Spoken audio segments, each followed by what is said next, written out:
bonjour ou bonsoir. Il est important de savoir qui nous sommes avant le grand départ. Savoir qui nous sommes est peut-être le catalyseur de la libération. Car si l'âme choisit de voir clairement, alors cela nous permet d'avancer, peut-être de nous libérer d'anciens karmas et d'éviter d'y retourner. Prenez-en conscience ici en vous installant dans la posture de la méditation. Permettez à votre esprit d'intégrer ces nouvelles informations, ces données, sans les juger, sans critiquer. Juste ressentir ici, et avec votre souffle, votre respiration. Ouvrez le cœur, détendez-vous. Appréciez juste ce moment, cet instant. Car beaucoup ne le font pas. Ils détournent le regard. Ils se justifient. Ils battent en retraite et ce faisant, ils passent à côté d'une occasion de grandir, de s'intégrer, de changer de trajectoire. Et donc, ils reviennent non pas par punition, mais par inertie. C'est une des lois universelles. Certaines âmes supplient de revenir non pas parce qu'elles craignent la vérité, mais parce qu'elles se sentent prêtes à la comprendre. D'autres se précipitent vers la réincarnation simplement pour éviter le poids de la reconnaissance de soi. Mais vous ne pourrez pas vous y échapper.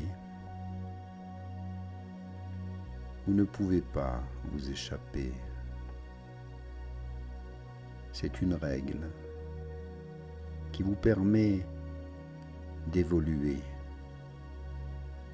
Si vous en comprenez le sens, si vous décidez de vous réveiller. Même dans une autre vie, les mêmes schémas émergent sous des apparences différentes, mais souvent avec les mêmes blessures, le même schéma non résolu, jusqu'à ce que l'âme choisisse enfin de l'affronter. Il n'y a pas de punition divine dans ce processus. Aucun dieu courroucé ne vous condamne à l'oubli. La seule chose qui vous condamne, c'est vous-même. C'est vous qui choisissez si votre objectif inachevé devient votre moteur ou votre prison. Si votre schéma directeur devient votre fardeau ou votre tremplin.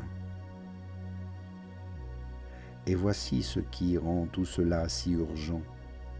Ce moment où vous vous tiendrez face à votre propre vie, dépouillé de toutes vos excuses, de toutes vos distractions, de toutes vos illusions, approche à grands pas. Et une fois que vous aurez vu ce que vous auriez pu être, vous ne pourrez plus l'ignorer. Ce que vous faites maintenant déterminera si cette confrontation future sera source de paix ou de souffrance. Votre vie n'est pas le fruit du hasard. Votre chemin n'est pas accidentel. Il a été choisi avec courage avant même que vous ne preniez votre première respiration.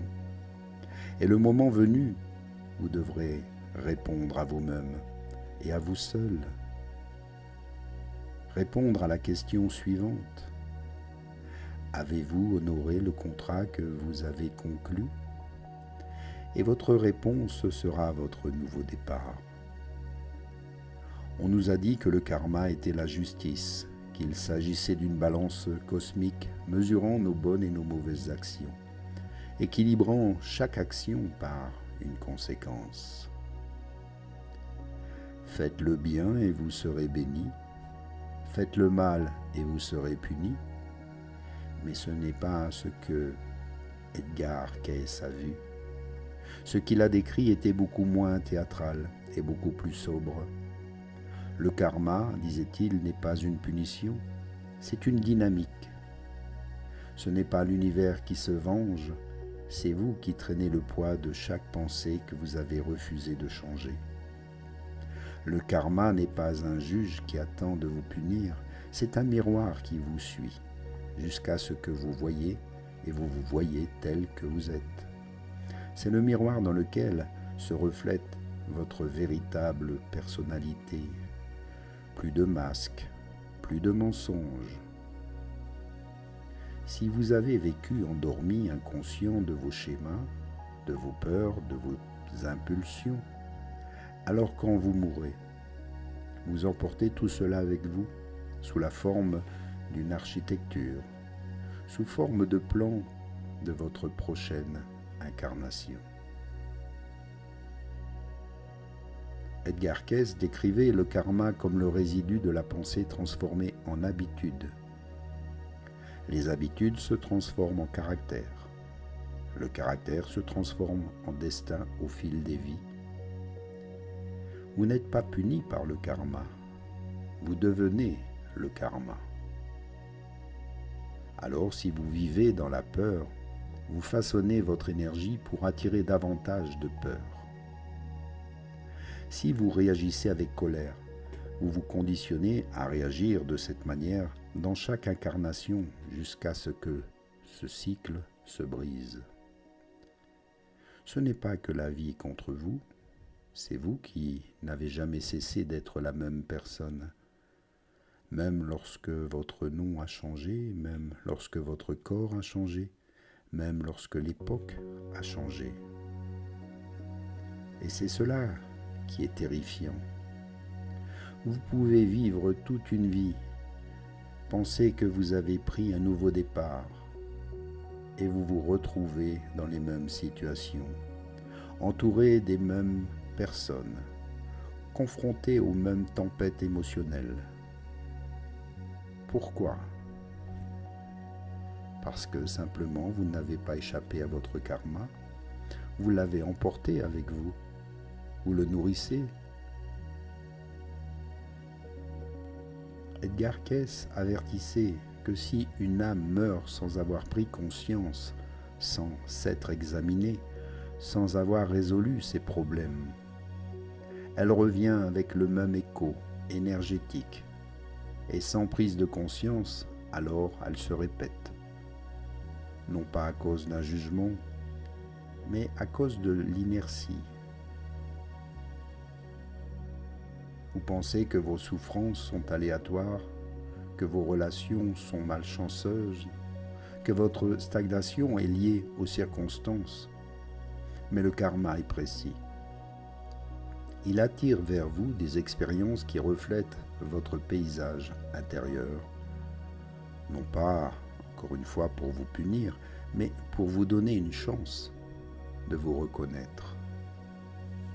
Chaque défi est un reflet, chaque conflit est une répétition, chaque chagrin d'amour met en lumière la blessure que vous êtes venu ici guérir.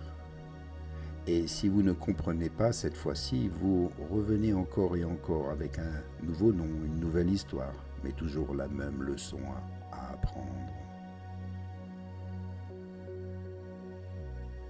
Edgar Cayce n'offrait pas des banalités spirituelles, il donnait simplement un avertissement, pas une menace, mais une carte que vous pouvez ignorer ou suivre.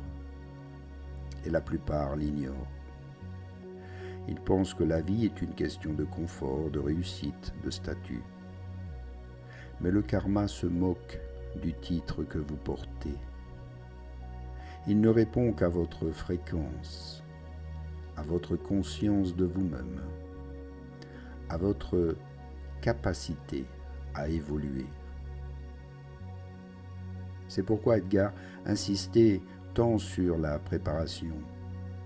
Il ne parlait pas de pureté morale, il parlait de clarté, de connaître vos peurs, de connaître vos déclencheurs, de connaître vos schémas et leurs origines, puis commencer à les défaire, non pas pour atteindre la perfection, mais pour vous en libérer totalement. Car moins vous emportez de bagages avant de quitter cette vie, moins vous traînerez de fardeau dans la suivante. Il enseignait que le karma pouvait être interrompu, non pas par magie, mais simplement par une prise de conscience, parfois par la prière, le pardon. Cela pouvait entraîner une transformation profonde et consciente. En voyant vos schémas, en les acceptant et en choisissant quelque chose de différent pour vous-même, le faire toujours en pleine conscience et d'accepter avec volonté ce changement.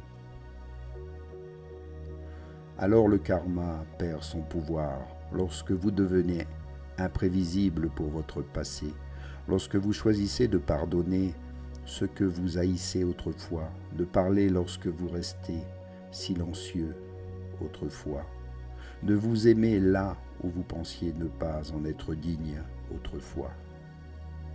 Il ne s'agit pas de construire un dossier parfait, il s'agit de briser le cercle vicieux. Parce que ce cercle vicieux ne prend pas fin tout seul, il prend fin lorsque vous y mettez un terme grâce à la prise de conscience, à l'intention et au courage de vivre différemment. Alors demandez-vous, qu'est-ce que vous répétez sans jamais vous poser de questions? Quelle douleur continuez-vous d'appeler destin? Quelle leçon revient sans cesse vers vous? Pas comme une punition, mais comme une invitation à évoluer. Le karma que vous portez ne provient pas seulement de vos vies antérieures, il provient même d'hier. Et ce que vous choisissez aujourd'hui détermine si vous le revivrez encore et encore, ou si vous vous en libérez maintenant pour toujours. Prenez-en conscience ici maintenant. Inspire et expire et prenez les bonnes décisions. C'est important pour votre devenir et votre évolution. Merci à vous pour cette prise de conscience et à bientôt. Je vous remercie. Namasté.